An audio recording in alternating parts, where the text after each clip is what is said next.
And welcome back to another episode of TommoTalks, the topical conversation podcast where this series, Tommo Talks Music. I'm your host, Tommo, and today's guest is the hugely talented young lady from Melbourne, Australia, Steph Strings. Steph is a 19-year-old multi-talented musician, and notably her guitar playing is a very unique percussion/fingerstyle indie rock. Her music has an incredible haunting yet soothing tone and literally sticks to you for days. Steph released her first EP at the age of 17, is now on track to release her second by the end of 2020. In 2016, Steph started her Instagram account posting videos of her playing and original music, which has grown rapidly and is now sitting just shy of 160,000 followers. She has a number of companies supporting her, which is definitely helping her create her sound. She's driven, she's smart, and she's only just getting started. And this is definitely an artist to watch out for. So I'm absolutely stoked, and it's an absolute pleasure to invite along and welcome along Steph Strings. Steph, how are you? Hi, thanks for having me. I'm very good. How are you? Yeah, not too bad. How's things going in Melbourne right now? Melbourne? Well, I'm actually currently in a little bit of lockdown at the moment because obviously Victoria, out of all the states, we're doing the worst with the whole coronavirus. So Right. I'm a bit more locked down. I've just been down at the beach having a bit of a surf, but now I'm back in the suburban towns and it's pretty quiet. So I've just been playing a lot of music. Wicked. I actually, Yeah. before we started recording, I did a episode yesterday in Melbourne as well, and the guy I was speaking to said they'd just gone to lockdown again, so that's your second time, right? Yep. So we're feeling the pain, Yeah, us I bet. Melbourneites, I but bet. we'll get through it, definitely. For sure. So, I mean, I gave you a little bit of a sort of intro there, but like if you could just bring us up to speed, what you've been up to for the last 12 months, where you're at, and this sort of go into a little bit of your sound as well, that'd be really great. Right. So the last 12 months, I begun my first year of university. So I was balancing the uni life with the musician life, which was pretty fun, I must say. Um, Probably around April last year, I started doing gigs. Um, just playing at some really good venues around Melbourne. Started small, ended up headlining at the Workers Club in October, which was massive for me. Right. And the Workers Club is a fantastic venue for small artists like me. And basically, it's just been an exponential growth of my music, specifically via social media. And I was thinking back to a year ago the other day, and I think I hit maybe 30,000 followers. Right. And that was about a year ago today, I'm pretty sure. And then now I checked before, I'm at 158. So 158,000. So I've just been putting quite a bit of energy into social media and just getting my name out there and trying to show people what my brand is and Mm.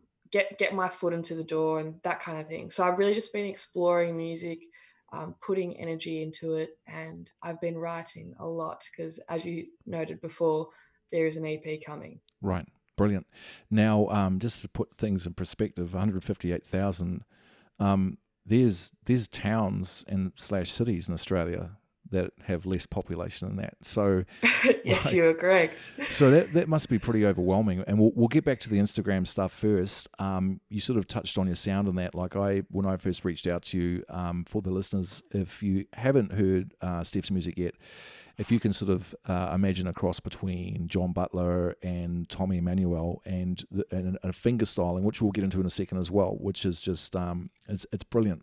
But what I want to do is go back, Steph, to but maybe it was even before you started playing. But like a lot of musicians I've spoken to, myself included, I remember before I picked up an instrument, a song or a moment that actually grabbed me where it sort of changed everything. Do you recall that at all? Do you remember how old you were and what that was? Yes. I was at the Ed Sheeran concert. I think I was 13. Right. Um, can't remember what venue. Could have been, I can't remember the venue, but I saw him up there and he usually plays obviously well, back then he was playing all the kind of ballads and the slow love story songs. Mm. And then he just whipped out this really long medley of Superstition by Stevie Wonder, one of his own songs, an Eminem song. He mashed it all together. Right. He looped it all on one of his loop pedals, and he had so much energy. And I'm not that emotional, but I was just started crying, and I didn't know what it was, and it was almost like he woke up something in me that was my inner performer, and that moment was the moment where I thought, far out. He's having the time of his life. You could hear how happy he was. Right. And just the atmosphere. And that was when I knew that I really wanted to start putting a lot of energy into it and creating masterpieces and random connections of sounds and frequencies like he does. So Really? that was a big turning point. And for the performing side, I did this big performance in front of my school when I was 16, and it was kind of like a talent show. I'll say it's like a talent show at my high school. Mm-hmm. And I ended up being one of the youngest contestants there, and I won the whole thing, which was so cool. And I just remember standing there and I was holding up this trophy, and I thought, yeah, I'm born to be a performer. So I just need to take the ball and run with it and get that tunnel vision of doing my dream. So yeah, I think it was a mixture between seeing someone that I idolized and actually getting up on stage and experiencing a small version of what Ed Sheeran experienced, and then that kind of confirming that that is what I was kind of born to do. Right. Yeah. So obviously, when you're on stage in front of your peers, whenever you perform, you're connecting with people, right? So That's right. that energy that you got off them gave you a bit of a buzz. I'm imagining. And when you got off the 100%. stage, you were just like, okay, this is it. This is it. This is it. Mm-hmm. Cool. That's and so right. you were 16 then, or you? I was 15, turning 16. And you'd started playing guitar already by then? Yeah, so I started when I was 9 years old. Okay. I actually began with piano. Right. Because my parents really wanted my sister and I to get into music. Started with piano. I was all right, but I just wasn't hitting it. I don't think I was the right age for piano. So hopped into guitar, and I started that when I was 9 years old and kept doing lessons until I was 17. Right. So, Yeah. so let's go back to you playing piano. You weren't getting it, and let's face it, learning piano scales is pretty monotonous and pretty boring if you're not into it, right? Yeah, but that's right. How it's so important though, if you know the basics, like your basic scales, circle of fifths, things like that from piano, you can take that with you to guitar. That's right. Do you remember, like, how did you get a guitar in your hands? Was it something you sought out? Did someone just say, "Hey, give this a crack"? Dad always had a guitar. Really? So he was always in the office strumming away some blues, right. Always the same blues scale. Yeah. And also my cousins, they played too. So we sound like we're a musical family. We're not really. It's just that I think Dad just really enjoyed music. Anyway, so when I said to Mum and Dad, oh, look, I don't think piano's for me, then Dad said, oh, well, we'll just give guitar a go. I'll give you a few lessons, see if you like it. Mm-hmm. I distinctly remember being in the office with him at night time after dinner, having a strum, having a go, and my fingers were killing from the strings of the guitar. Yep. But I really wanted to give it a go. I think I remember in that space, that time frame, I thought, no, I got to give it a go. So head down to school, and we got a guitar, a little nylon, tiny little plastic thing, and started having lessons when I was 9 years old. Right, so that would have been the old classical guitar, right? So the bottom that's three right. strings are nylon, and so they're easy on the fingers, and they've got a wider frets too, right? So they're a little bit easier for finger placement. Right. It still hurt though. Did it? And like, just out of interest, how many other girls were learning at that time? There are actually a few. Is that right? Our music, the kind of the way that we held it at primary school, everyone kind of gave it a go. Well, quite a majority did, and lots of my friends did. So I think that probably helped me jump into that alleyway. But they dropped off very quickly, and I stayed because I became obsessed. Right. And I just skyrocketed really with my obsession and passion. And I think other people were doing it for fun or doing it because their parents wanted them to, but I was doing it because I genuinely was just ingrained in music. Right. So you got the hook. That's right. So you would have started off, I guess, learning just open chords, things like that. Do you Yeah. remember the sort of songs you were playing? Were you able to play with songs that you were listening to at the time? No, because at that time, so probably when I first started playing, the first year or so, I it was a chore doing guitar Right. because it hurt my fingers and I felt like it was like I was doing homework. Um, and the songs I was playing, they weren't very interesting. I remember playing Green Sleeves. I think that's an Right. Irish song. Right. Yeah. Yeah. And I didn't want to play Green Sleeves. I wanted to be Mm. playing Justin Bieber. And Right. Right. back Right. then, Yeah. so I wasn't really getting around it. But I think my teacher saw that. Um, so we started playing more pop songs and songs that I wanted to play. Hmm. And when that happened, then it was almost like I took a little bit more control of the lessons and turned it more into a passion rather than a subject. It felt like I was at school when I was practicing guitar and I didn't want that. Right. So I started playing a bit of Nirvana, Sweet Child of Mine. I Yeah. remember that very well. I think I was about 10 years old when I learnt that. And it was Right. just mainly chords. But then a bit of finger picking came into play, but the whole fingerstyle, that came much later in the process. Right. And I want to get to that because it's complex. Do you know what I mean? For Yeah, for it for a is. young kid to get into that, like, what made you really look into that? Was it because of music that you're listening to at the time?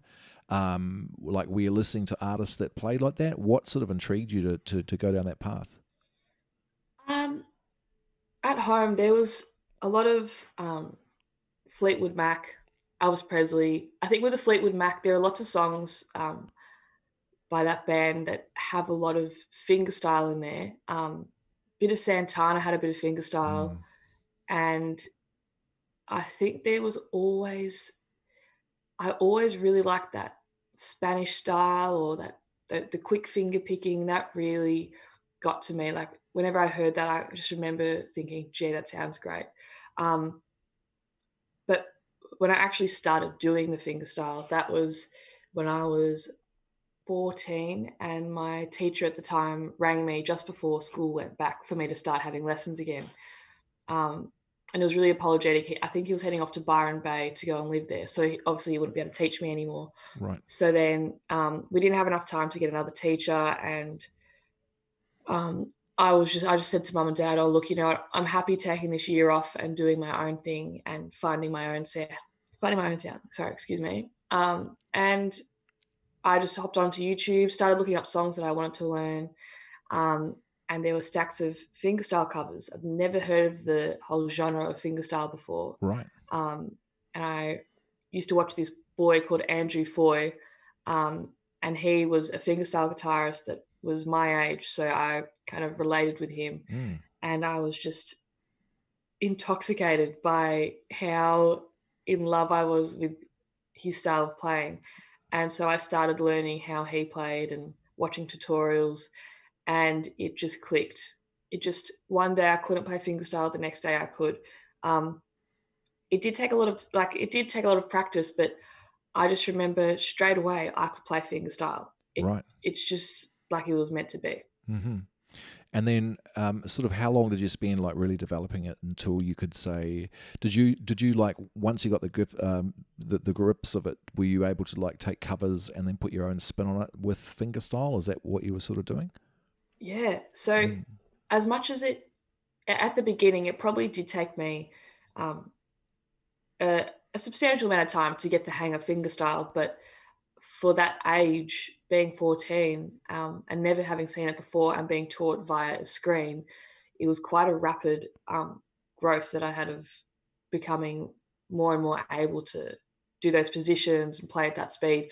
Um, and like you said, I did notice that the more I played, the more I was putting my own twang on the sound, and um, the more I wanted to start hitting the guitar so that I could mm, hit it on the offbeat, or I could hit it like the snare. So when I'm playing and hit that snare beat, and then all one day that snare came in because my music is a bit percussive as well. So I mm. was playing fingerstyle, and then I think I was playing Radioactive by Imagine Dragons. Right.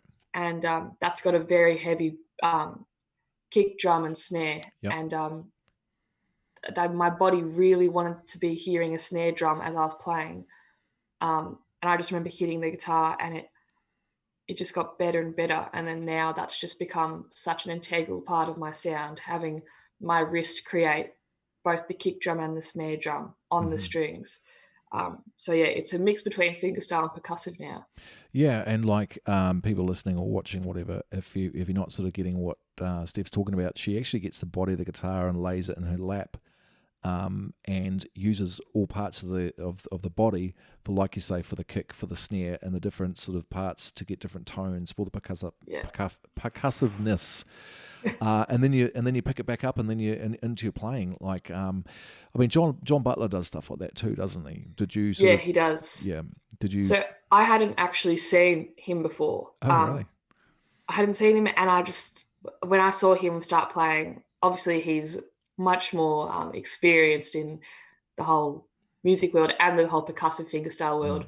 I think I saw him around, I think I was about 16 or 17 years old, found him on YouTube, and I just related so much with him because he was just the way he played was quite similar to me. But I also liked how his music was a bit more raw. My music I was playing more pop songs, but his songs were more raw and had that Celtic vibe.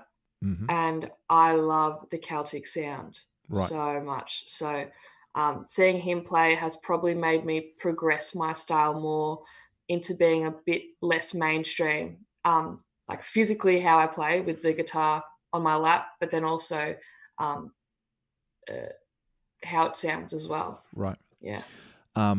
Now, there's a couple of other artists that you mentioned that you follow. So obviously, John Butler was one. Ziggy Alberts, is it? Yeah. Have you heard of him? You turned me onto him, and he's just wicked, and just seems like such a good dude too. I'm not sure if you've seen. There's a video on YouTube where he's talking about he had this gig booked in Sydney. It was raining, and yes, I saw that the other day. That's just so good, and he's brilliant. I like his tone and his playing. He's like an Aussie Ed Sheeran, just his melodies and everything. But he's absolutely brilliant. How long has he been around? I think he's 25 now, and he came onto the scene when he was 19. Right. So about 6 years, maybe even a little bit longer. But he started as I think he finished high school, got a guitar, and he just started writing music. He was always really good lyrically, and was just busking around Byron, met some good blokes, started playing at gigs, got a van, started touring up and down the East Coast, and he's just blown up, really. Yeah. He played at Sydney Mine Music Bowl last year, playing at the Australian Open. He's done well. Yeah. And I just love him because he's really genuine, and his lifestyle, like how you said, he seems like a really good guy, don't you reckon? He just seems like a true blue Aussie bloke. Do you know what I mean? Like surfing, playing music, traveling the country, and just like it seems like a generally good dude, you know? Yeah. Now, also you mentioned Tash, Sultana. I've not heard of her, but I've checked her out too. That woman has got some wicked feel. And I can see why you're drawn to her as well, because she does a lot of looping. You're doing looping as well. Did you like come across her? Did she inspire you at all, or were you playing your own sort of style, and then you found her as well and was like, okay, this is cool?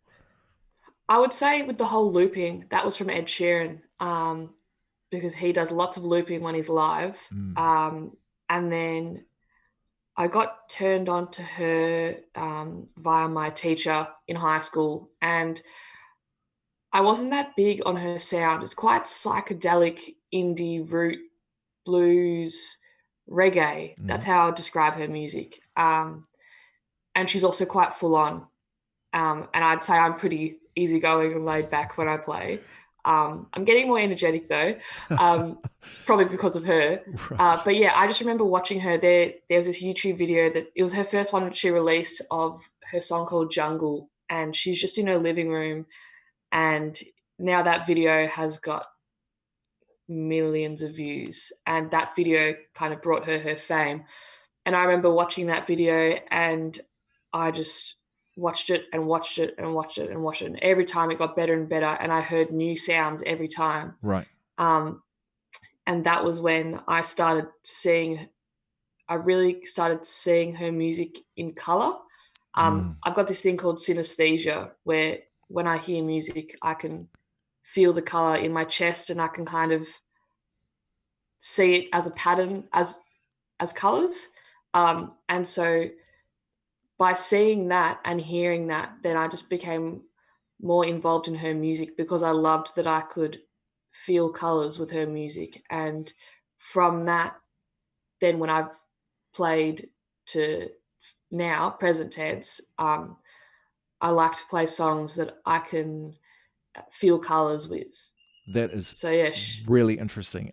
And the reason why I say that is a week ago, 2 weeks ago, I did an episode with a lady from Norway called Tora. She's a blues guitarist, singer, songwriter. And we were talking about the process, and she said the same thing. She sees in colors. So when she's jamming, like, to her, G is red, C is green. But then if she wants to switch keys through there, then it'll be like a mixture of both colors, sort of thing. Do you know what I mean? And that is the first time I'd heard of it. And that's interesting that really? Yeah.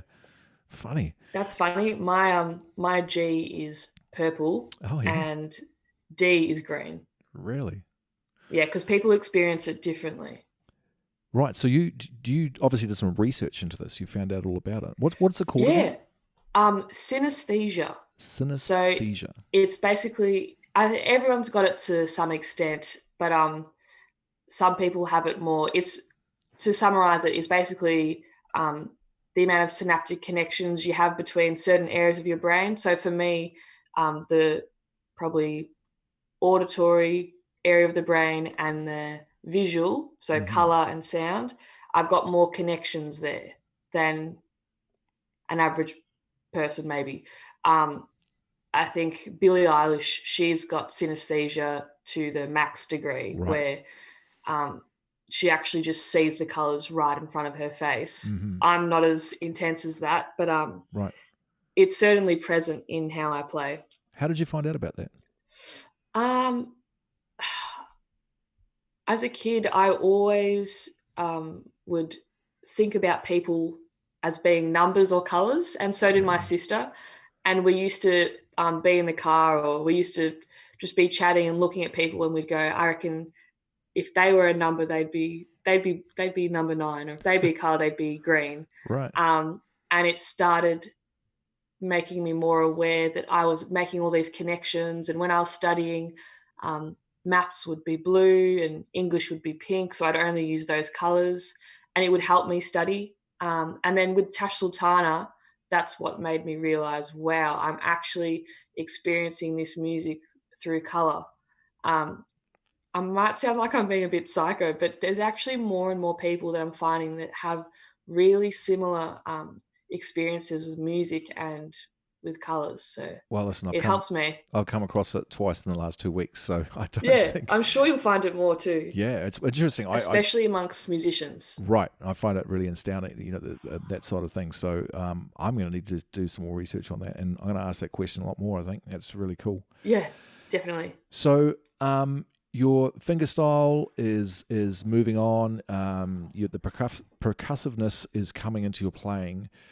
Let's get up to your EP when you recorded that. How did that come about? Was it something you sought after, or did someone just give you an opportunity and you ran with it? So I had written a song called San Remo, and that is number 1 on my EP that I released in 2018. And I remember I rocked up to school one day, and my guitar teacher, I played it for him, and he was just astounded. He thought it was fantastic. And then I remember the bell went for I had to go back to class, and then he said, no, don't go. This is massive. We need to record this. This is a fantastic song. And I was going, nah, I need to go to class, probably in maths or something. Right. And he said, nah, we have to record this. Come here tomorrow. We'll record it. So we recorded it. Sounded amazing. Did it in one take. It's actually the one take that it was is the video that's up on YouTube, and that's the audio that we use in the song. And I remember listening to it back, and then I looked at him, and we both had this wild look in our eyes. And then I looked at him and I said, "Can I record more songs?" And he went, "Hell yeah, let's do it." Awesome. So we went to the hall at school after school, and then did all the songs in about 1 or 2 takes, just in the hall where we used to have assemblies. And then he mixed it for me, and it was set. That's on YouTube, right? Like you're sitting on the stage, yeah? Yeah, that's it. I recorded it there. Right, yeah. 2 condenser mics. Yes. Was your guitar plugged in? Because the sound was really good. Like it was just the 2 condenser mics. 2 condenser mics. The guitars weren't plugged in. One of the guitars didn't even have a plug in. So right. It was just really good sound in there. And I'm so happy that I did it in there, because it's got a nice memory of school. You can even hear at the end of the last song, you can hear all the birds fly past and make sounds past the hallway. So very cool. It's got a really nostalgic sound to it. Yeah. There's also, I think, either a teacher or a parent walks through the hall. She was one of the music teachers. Oh, what was her name? I can't remember her name now, but she was lovely. Good woman, that one. Now, isn't it interesting? I mean, that could have been such a different... If your teacher wasn't so passionate, wasn't so connected with music himself, because not all teachers are the same. You know, some just basically just grind out a lesson. If it wasn't for him being so into it and going, hey, we got to get this on tape, you might not be sitting where you are right now, right? Do you know what I mean? Like that's gave you sort of an opportunity, and then, like you said, hearing it back, you were like, "Whoa, this is awesome." So, is it this? No, that's not the same guy that moved to Byron Bay, right? That was a different. No. Okay. Different one. So is he still teaching at the same school? No, I think he's teaching at a university for music production now. Right. But he is the person that I'm in contact with. Even though I finished high school, he's the person that I'm in contact with about recording the next EP, because I just feel like he supported me during high school, and I just feel really comfortable with him, and he gave me a lot of hope, and he really pushed me and made me passionate. So I feel like I just want to go through him again. That is awesome, Steph. That's really lovely of you to do that. And what where are you going to record it this time? Have you sort of figured that all out? I'm not too sure, because I'm yet to send the demos in. All the songs are set. They're ready to go. I know the order of the songs. I know the name of the EP, which I'll keep secret for now. Sure. You'll find out later in the year. But I just need to send in some demos, and hopefully we'll do it at a studio. I think my teacher, his name's Nick Lamb. He's got a mate that's got a studio that we might be able to get into. And that's you're planning on getting that done and out by the end of 2020, right? Correct. Depending how COVID goes, I suppose. Yeah, I think I'm just itching to do it now. So whatever happens, it's got to come out. Awesome.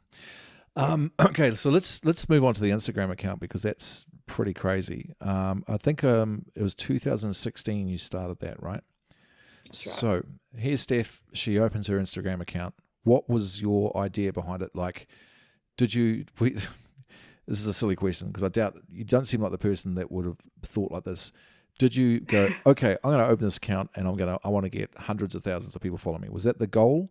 What was the goal? No. The goal was to show maybe like 20 friends and a few family new music I was making, so that I didn't really like performing in person, because usually I would go to a family function or a friend function. They'd say, oh, hop on the guitar and play us something, play us a new song. And I didn't like doing that. I like playing in front of big audiences. I don't like playing in front of 2 friends, because I feel like I get more nervous. And I just thought, I reckon I'll just make a little Instagram account and they can just watch my music there. Right. And then it just blew up. Was there anything specific? Like, was there one particular video that got shared more, or what do you put down the sort of very rampant success of it? I think it was a collection of a few, and I think it was the way that I worked out how Instagram works at that young age. I just kind of looked at some patterns in the algorithms and saw that using hashtags, posting at a certain time of the day, using certain light, and the main thing was being genuine. I feel like there are quite a few people trying to get out there via Instagram that you can tell they're not really showing their true side, which is fine because it's kind of nice having that other side of you that's like the musician side. But I feel like me and my musician side are the same person. And I think people latched on to the fact that I was just this school kid in a school uniform, in a living room, or like in my basketball uniform after training, just having a play. And I think that's what people really liked. So it was just this growth of word of mouth and people tagging their friends saying, hey, check out this girl from Melbourne, check out this young girl. And the hashtags helped a lot too. For some reason, I don't even really know how it works. I still use hashtags sometimes to just get a wider variety of people viewing my stuff. And obviously, I try to put more Melbourne hashtags so that I've got more localized fans. But so give us an example of like a typical hashtag that you use that was sort of that would help.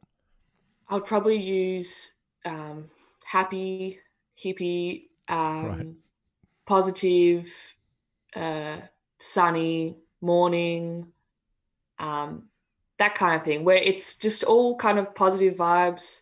But then I will also use like I'll tag suburbs that are around me, because I want people around here knowing the localized music, and also so that when gigs do come back for people in Melbourne, because obviously they're not on right now because of the pandemic, but then I'll have people that are actually around here coming to the gigs and stuff. Yeah. Very smart. Very cool. So, again, I've spoken to a few people that have had success with Instagram, and you know, with success, there's always the 1% of people that are out there that are just dickheads. Have you had to battle any nightmare with people being negative, or just being rude, or just being a pain in the behind? Never. Is that right? Not once. Yeah, I can't believe it, but with that many followers, I haven't had one rude person. Or maybe I have, but maybe I just have thick skin and I haven't realized. But I don't think anyone's actually been rude. Yeah. There have been some people that have said like, oh, why do you play the guitar on your lap? But I don't really take that to heart. I just think I don't really mind. I hope I don't come across any bad people. But if I do, there's always got to be some bad in some good. So you got to take the good with the bad.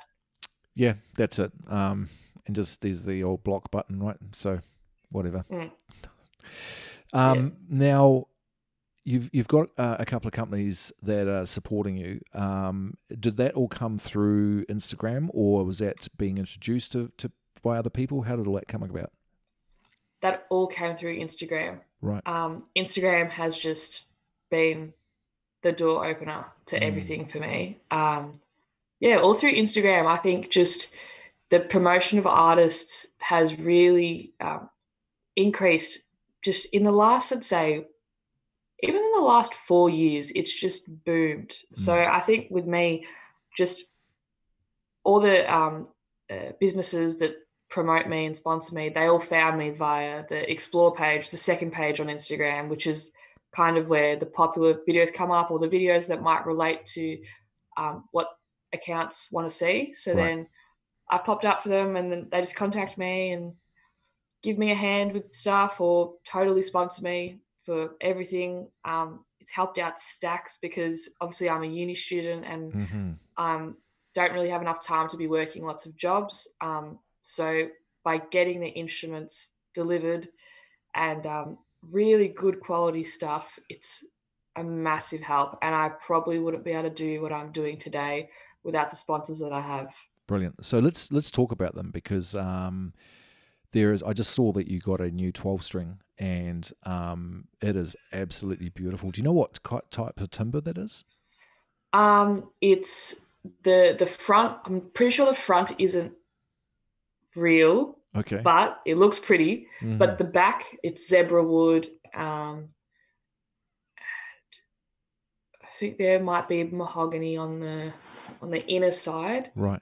But yeah, it's a very pretty guitar. I haven't really got the hang of the 12-string yet. I'm getting used to it. Right. And but I did get. I'm not sure if you've seen it. Lava Music. It's that really interesting looking guitar. The carbon fiber thing. Carbon fiber. Yeah. So it's carbon fiber. I think it's based in somewhere in China, but they've also got another place in England that they're coexisting in, right.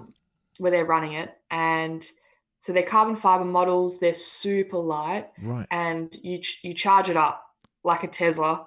Oh yeah. And it creates sound without being plugged into an amp, which is so cool. So, because I know that it's like has delay, reverb, and there's one other effect, I think, right? Chorus. So when you're playing on your Instagram, is that not in an amp? Is that just coming out of the body of the guitar, that sound?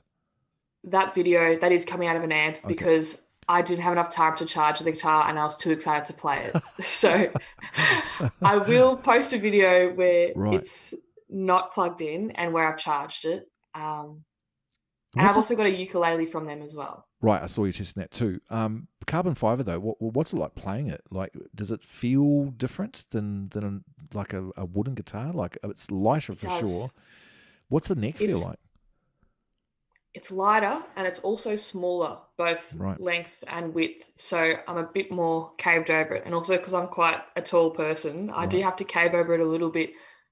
But honestly, it's the best guitar I've ever played. Right. Brilliant. Yeah. So that's Lava the guitars. Sound, it's great.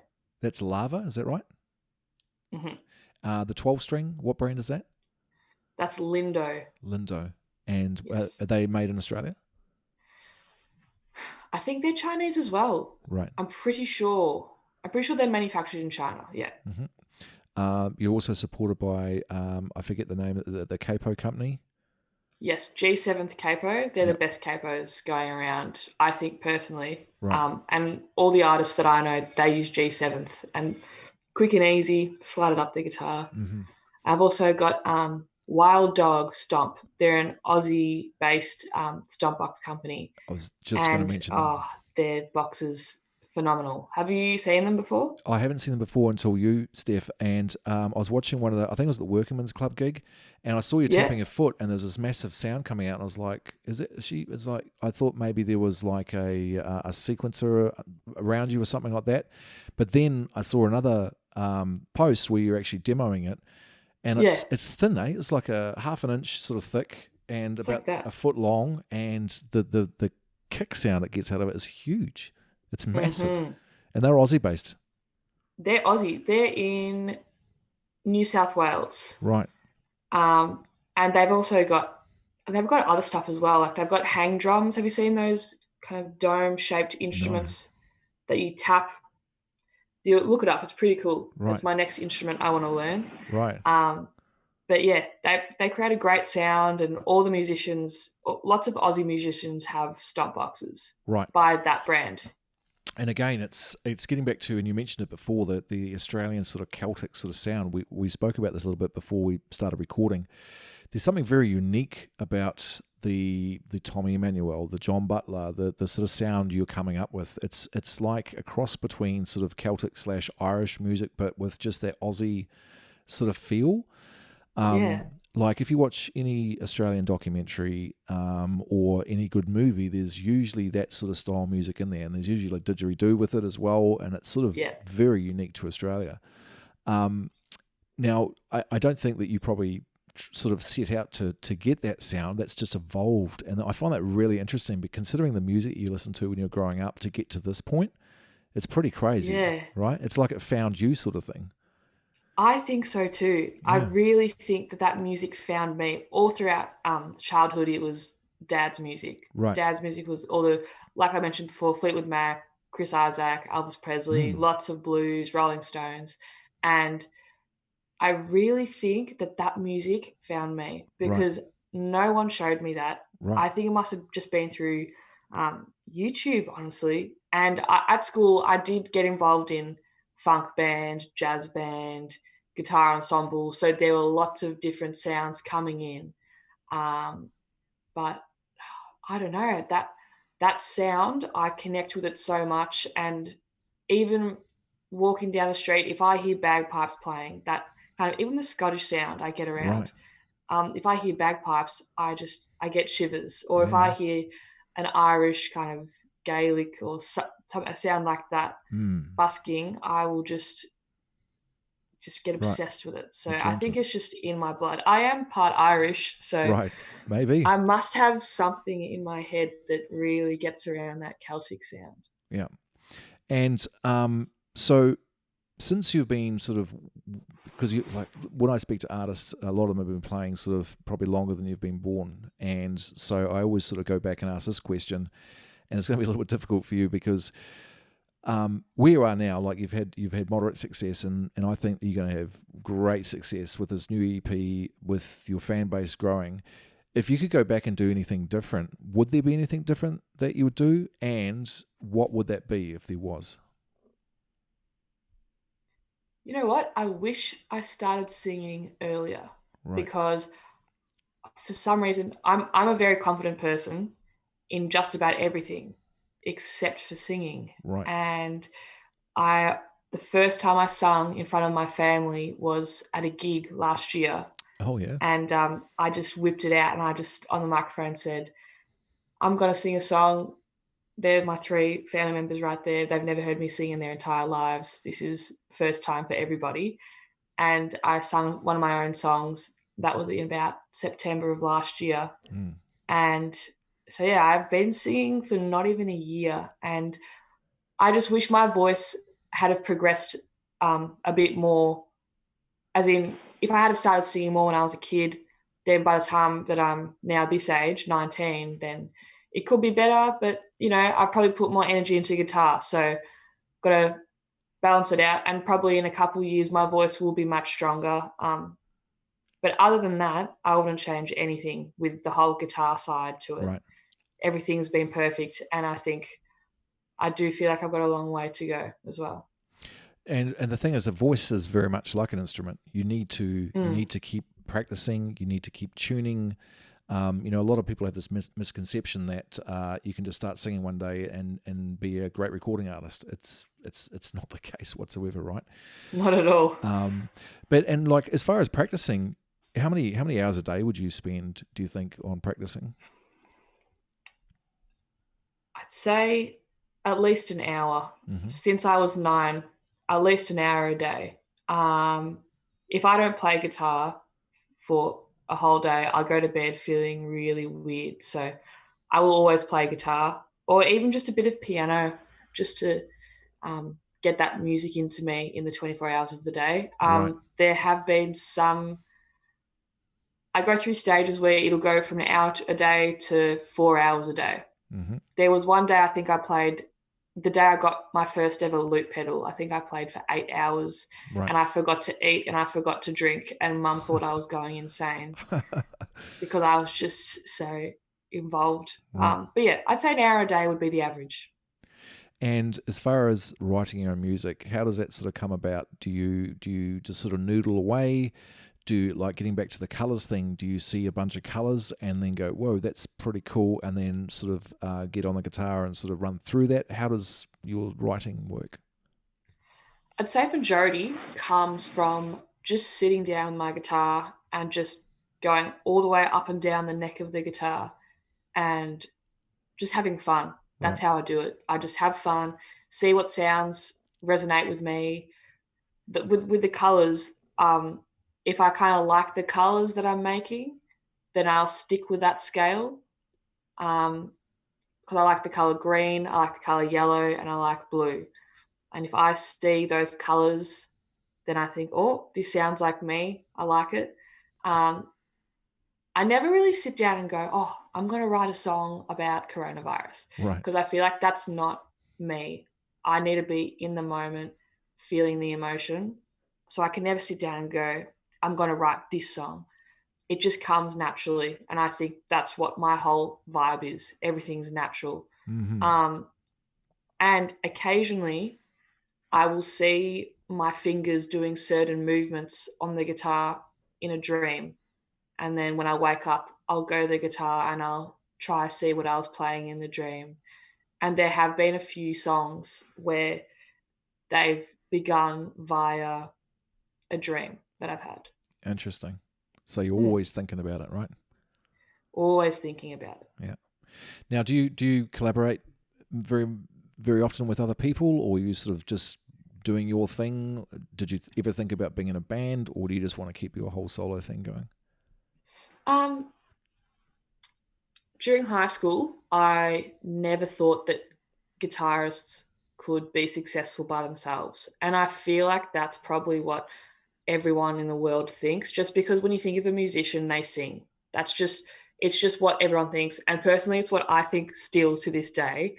But I think that a bit less now, because seeing people like Tommy Emmanuel's success, you don't have to be a singer to be successful and have great music. In high school, I was always in bands. As I mentioned before, I was in a funk band, jazz, guitar ensemble, all of that. And then when I started getting more successful with Steph Strings, I thought, wow, look at me. I don't need anybody else. I can do this by myself.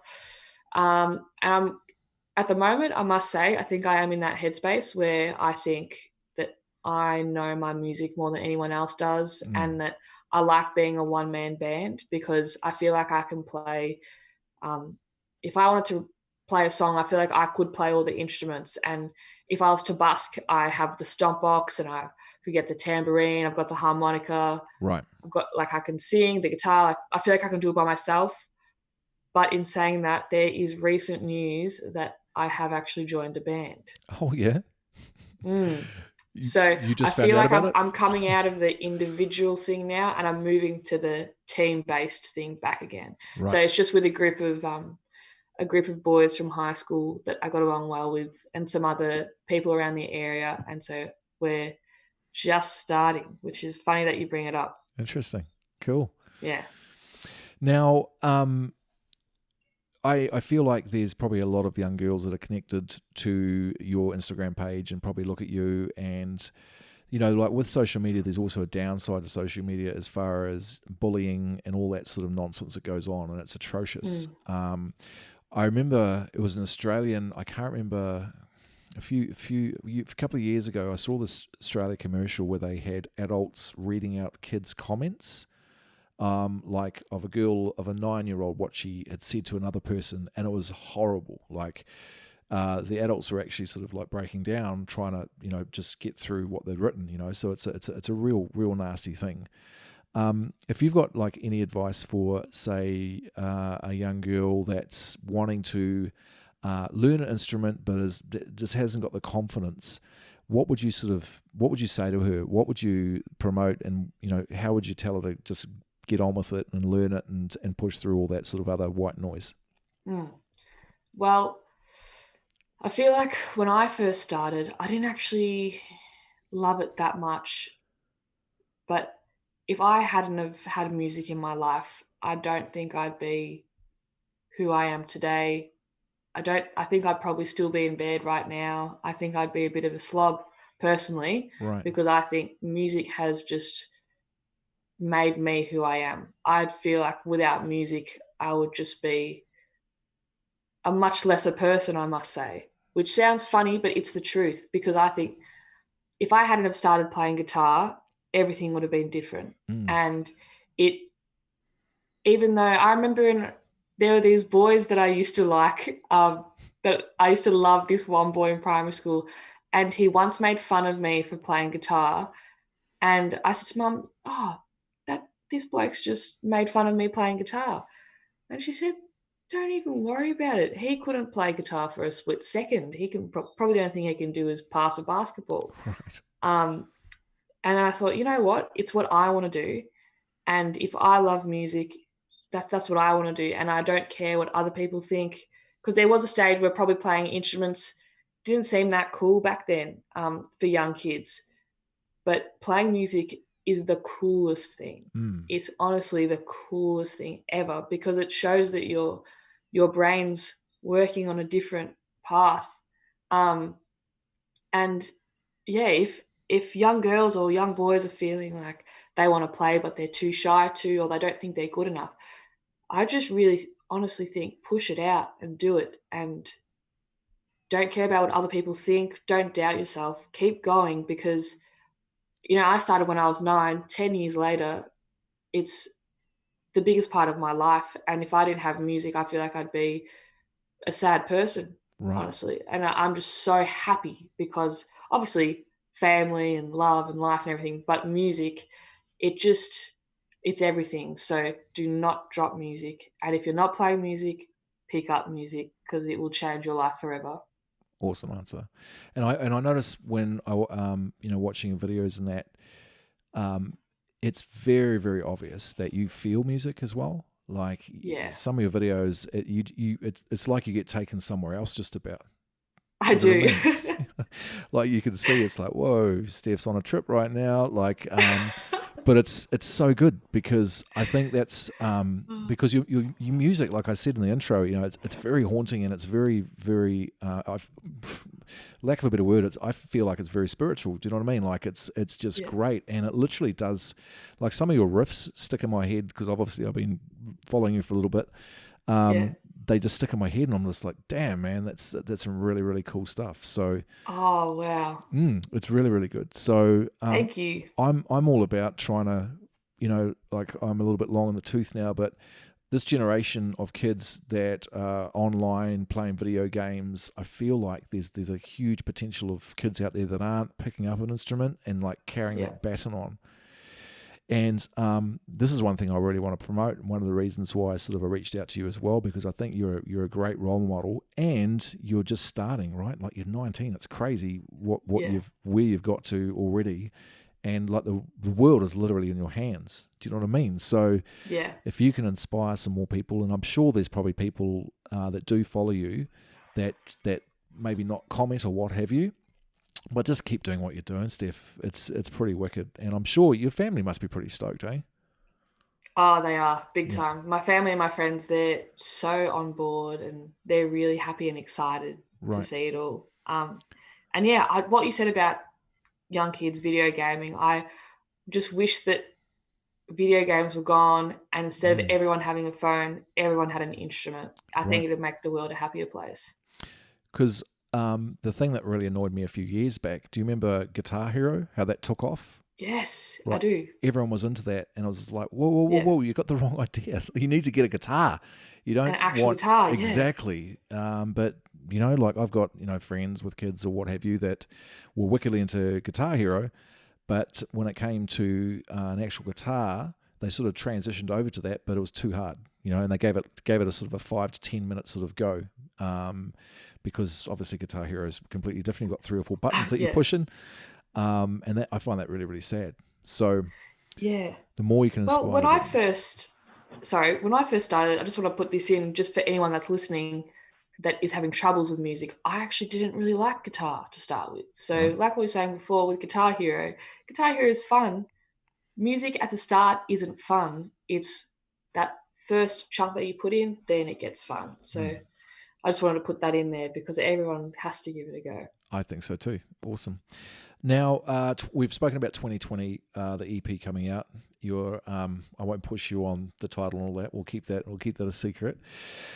What's in store for Steph for the next 5 years? What are your goals? Like you're at university now. What are you studying, by the way? Exercise and sports science and business. Awesome. So, Okay. not a lot of music in that subject. No, but that's interesting because I know you surf. How important is like fitness and like a healthy lifestyle to you? Uh, Definitely, it's very big for me. At the moment, I haven't been very healthy because I've just finished exams, so I've just been celebrating a lot. But I was much more of a sporty girl than a music girl throughout high school. So all basketball, netball, volleyball, running, all of that, eating healthy, all that kind of thing. And that's why I'm doing sports science and business. Well, it's sport management as well. But I'm keeping the course and I'm keeping my music going at the same time, just to not put all my eggs in one basket.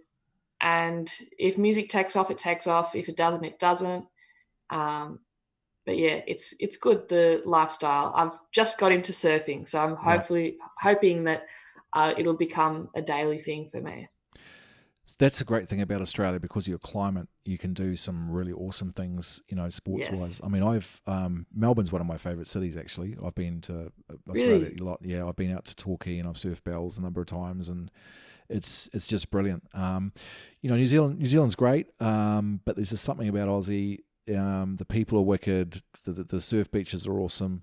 I do freak out though, because I'm starting to see a lot of drone footage of late with sharks that are pretty close, and it's like, I don't know if I want to go out there anymore, because they're everywhere apparently, with all these all these drone footage of videos that you've probably seen as well.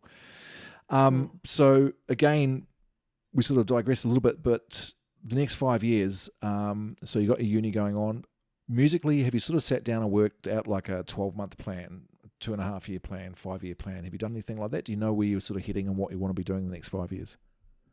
I haven't really sat down and planned. I feel like I plan everything except for music, because music's my kind of release. It's almost like my yoga. It's like my meditation. So I don't want to plan it, but I feel like now's the time where I should, because I'm at this stage where, like I said before, the world is in my hands. I feel like I can either really take it or leave it, kind of thing. I can go for it or just take a step back. So when I think about it from just a general perspective, I'll definitely be releasing the EP. And when I think about myself over the next 5 years, I'm also thinking about the general idea of where I want to be. And that would be that I'm touring, that I've got a little van, I've got some friends in the van, and we're just living a really good lifestyle and gigging. I think it'd be great touring up the east coast of Australia, getting my name out there, even opening for other Aussie artists. That would be a dream. That if an artist came up to me and said, "Can you come on my tour?" I think I'd just burst out crying. Right. So yeah, I'm just hoping to be gigging and releasing music, and I'm honestly just happy for it to take me wherever. All I want to be is, I do really want to be a musician, but in the end, I just want to be happy and always have music in my life. And if that's me sitting at home playing guitar with my kids, then that's fine. Or if it's me gigging worldwide, then that's fine as well. Perfect. Now, social media, folks can find you at Steph Strings on Instagram as well as Facebook. Is there anywhere else that folks you want them to go to? So the Instagram is at Steph Strings Music, and the Facebook's at Steph Strings. There's YouTube, that's just Steph Strings. Is there anything else? I don't actually think there's anything else, but I'd say Instagram's the main one. Right. And I'm hoping to put more on YouTube. So Brilliant. People can subscribe to that in the hope that there will be releases of hopefully some good quality stuff there as well. Well, there's an EP coming, so we'll all be hanging on for that. Listen, I think you're doing really, really well. You seem very, very grounded. So credit to your parents too, man. They've really raised a really, really lovely young woman, and I wish you all the best. I'm a fan. I'm going to be following you, and I'm going to be really interested to see your success over the next 12, 18 months. Everyone get down and check Steph out again at Steph Strings Instagram, Steph Strings Facebook page. Steph, I just want to thank you so much for being on TommoTalks. It's been a pleasure speaking with you, and I really look forward to seeing your success. Thank you. Thanks so much for having me. Lovely to meet you as well. Cheers.